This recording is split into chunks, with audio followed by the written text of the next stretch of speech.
Hi, we're Retirement Dreams to Reality. I'm Keely, this is Bruce, and today we're going to talk about shifting your mindset in retirement. There are 5 things that we think you're going to have to shift your mindset on when you retire. Yeah. Okay, do you want me to do the first one? Go on then. So the first one is from being productive and being useful and important. Yeah. Okay, that's the first shift. So when you're in work, it's quite usual, isn't it, to be productive? Yeah. And quite often you'll do things that are important, so it makes you feel important. Yeah, and like I say, you're a part of a cog, you're part of a chain, you have a reason to get up in the morning, gives you a bit of focus, doesn't Yeah, it? and you mentioned purpose, didn't you? You've got a purpose. Yeah. And you might not be as productive in retirement. Yeah, so the first shift is how can you be productive when you retire? Because I think a lot of people's worry is that when they retire, what are they going to do with the time, isn't it? Yeah. And I think one of your friends, she basically said recently, didn't she, that when she retires, because now she wants to retire the same time as you, she now wants to open up a sandwich shop.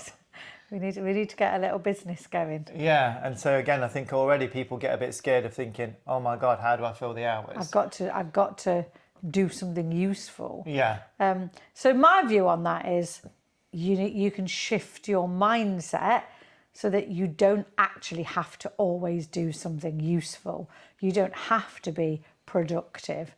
It might be useful to you doing nothing, but you've got a different mindset on being productive, haven't you? Yeah, I think you can put the focus on you. So I think you can pretty much make your priority your health, your well-being. Because like I say, we keep talking about in our videos that you want to be a productive person. You want to be talking about not living longer, but living better, don't we? So if you make the focus your health, so you can make put your focus that I'm going to basically make sure I exercise more, make sure I eat better. That could be your focus, couldn't it? So that could be your purpose. Yeah, definitely. Your purpose could shift from being a really productive member of that organisation, that school, wherever, to actually being a really productive person. Yeah, making you the focus. And it could also things like hobbies. So I know everybody's a bit of a cliche into it. Everybody says, well, I'll do these hobbies when I retire. But I think you could focus on things that you didn't have time to do before. You could read more. You could kind of think about things that you always wanted to do, but you never had time to do while you're working. So you can make that your shift of your focus, can't you? Yeah. Yeah, definitely. That's number 1. So that was number 1. Number 2, I don't know if everybody does this, but we massively do this. And we do things like we save things to do for like the holidays. So if we need to paint the kitchen, or we need to do a big gardening job, or if we need to do, it's usually to do with around the house, it could be like financial things. If we need to sit down and organise changing our pension provider or something like that, we always save those things for a holiday, for the school holidays, don't we? Yeah, because I think you've also got that time frame, haven't you, that the job needs doing. So you've got the thing of, right, we've only got a week. What can we use that week to do? And like I say, yeah, we focus on gardening, we focus on maybe doing a bit of a spring clean.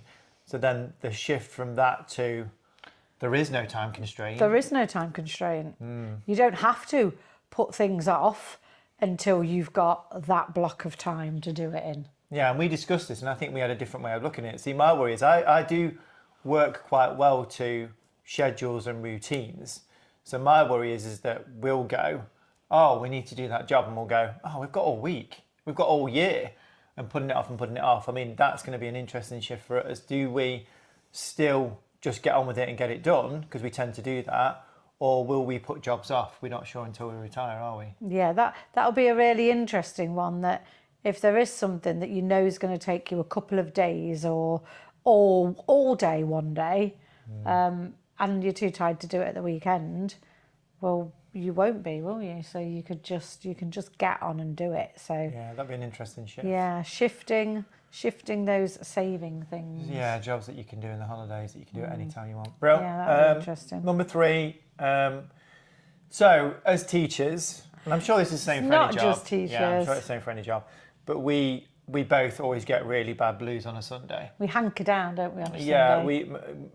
an interesting example is my mum and her partner quite often go into town and go and have meals and go out and see shows on a Sunday, and we're like, you've got no chance. We would never. From about 3 o'clock on a Sunday, Yeah. we literally turn down any invitations. And wallow Going anywhere. Wallow in our own self-pity, don't we? and don't and clam up, yeah. So And also school night. There's so many things you can't do on a school night.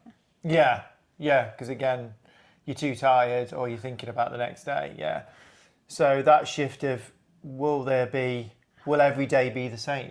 Can you just will we go off and do whatever we want to do on a Sunday? I'm hoping so. And I think we will, because again, that transition, my mum found that transition quite difficult to start off with, because she was still getting up at 5 o'clock in the morning and doing loads of baking, wasn't she? Whereas now she's kind of, as she's been retired quite a while, she's shifted to a bit more relaxed. We'll do baking during the day. We'll go out on a Sunday. So that'll be really interesting for today. The big worry is that you spoke about somebody that you'd read that said it was great to start and then they found it wasn't interesting anymore. You know, like doing things on a Sunday. Yeah. They're losing the joy in the small things. Yeah, see, I was that's going to do a worry. little video about losing the joy. We can in do the that. I small can go into more things. detail on that, but that's a worry. Will you all of a sudden lose that luster to go, oh, it's a Sunday, let's go and do something and it's exciting? Just then when every day becomes the same, do you lose that kind of same enthusiasm for it? Like I'll try not to go to the theatre in the week on a school night. I'll look for matinees or whatever. But all of that will change. It's like a Monday night surely is the same as a Friday night, or Yeah, that'll be an interesting one to see. yeah. Be quite exciting, that one. Be nice to not have those Sunday blues again. Please remember, if you're enjoying this video, or even if you're not, please help by liking and subscribing. Like and subscribe. Because we don't get the Sunday blues when we're on holiday, do we? No. When we have that first Sunday. No. That roll into Monday is great. But again, it's that excitement of, oh, it's not a school. So will that go? We don't know, do we? It's definitely not just teachers that get Sunday blues. no. A lot of people get Sunday blues, yeah. but that could disappear. Yeah, we'll see how that goes. Totally disappear. That's a real change of mindset. So the next one is a real mindset of when you are travelling, changing your mindset from we are on holiday to we are living abroad, we are travelling. Because a holiday is very different if you've just got 2 weeks than it is if you're staying somewhere for a month or 2 months, or you're going away this week, but you're also going away in another 2 weeks and 3 weeks after that. So the real shift from, oh, we're on holiday, to no, we are living abroad, we are just travelling. Yeah, and I think that's going to be interesting. We've kind of already played it, haven't we? Because we do trusted house sitters. What we've done with trusted house sitters is we haven't gone to those places and then eaten out. We haven't gone there and kind of we spent a lot, have we? What we've done is we've done a weekly shop or a few days shop, and we've taken that all in the car with us, haven't we? So we do know we can do it. And I know in a previous life with my ex-husband, I used to go to France for 6 weeks, didn't I, every year? And because we went for 6 weeks, we went for the whole of the 6 weeks holidays, we couldn't treat it like a holiday. We didn't have the money to treat it like a 2-week holiday for 6 weeks. So I know that I can quite easily live like I live at home, but somewhere nicer, a new place, somewhere warmer, whatever. And I think you can, because you're not a... Well, I like routine anyway. I don't really particularly like going out and eating, do I? So, Yeah. And I don't mind cooking and stuff. So I think the hardest thing for me is the culture shock, is the logistics of it all. Like, have we got a car? Have we not got a car? How much can we transfer the way we live here to a different country? Yeah. That'll be the interesting challenge for me, I think. You're talking about a car. I've just recently started looking at interrailing, haven't I? So Yeah. we're going to look at that as well. Yeah. As a So means of getting places. There's an awful lot of YouTube channels, isn't there, where people have sold everything and they're travelling for, and you can see they've got budgets. Is it Carrie and Brian and Carrie. Yeah, Brian and Carrie show their budgets very obviously to lots of people. The other area that we have a separate budget for each year is our travel expenses. Our main international flights that we do yearly, we have a complete separate budget for that. We usually try to stay, each of us, in $2,500 for our main international flights. So there's what we have like 4 different accounts now. Right. That we set up, I guess. Right. I guess the word. So would we be. have our monthly budget, we kind of have our emergency budget, and then we've got our flights. So I guess Right. 3 that 3. we have. And they don't live lavishly. They don't always live like they're on holiday. And Early Retirement Wanderlust, they actually distinguish between when they're having a holiday and when they're travelling. Obviously, our £2,000 a month budget does not go anywhere near covering the amount of travel that we do on an annual basis. What we do find is that our £2,000 a month budget will cover most of our domestic travel adventures. So this year we had a southwest trip down to Cornwall for 3 weeks. We went to the Shetland Islands, and we've had various weekends away during the course of the year that we can just about build into that £2,000 a month budget. And most of the bigger expenses come out of a travel pot. Anything that we earn, we literally siphon off into a separate account, and we pay for any big expenses from that. Yeah, because I think that's what we'll do. We're still going to have holidays. Yeah, because we're still going to go on our cruises with family. Yeah. So I think that's why I think it'd be more difficult if that was your entire life. If you were relocating to somewhere else for say 3-4 months and then you didn't have holidays as well, I think that'd be more of a difficult. But if you can shift into thinking, well, actually, this is just a different place with nicer weather, but with the same routine. However, in a few months' time, we're going to go on a holiday. Yeah. I think that's a good way of looking at it. Yeah, definitely. Yeah, so hopefully that one will be okay. Yeah. But we'll see. And the final one. The last one, yeah, The this is an biggie. interesting one for me. So from saving to spending, this is one of your biggest worries about me, isn't it? It's got to, basically, if you are in the mindset of saving, which we are, you even more than me, we are saving for retirement. And there's not going to be a time where we go from saving to just living. We are going to go from saving to spending. So to actually be putting everything you've got into a pot and then shifting from that to taking out of the pot, Yeah.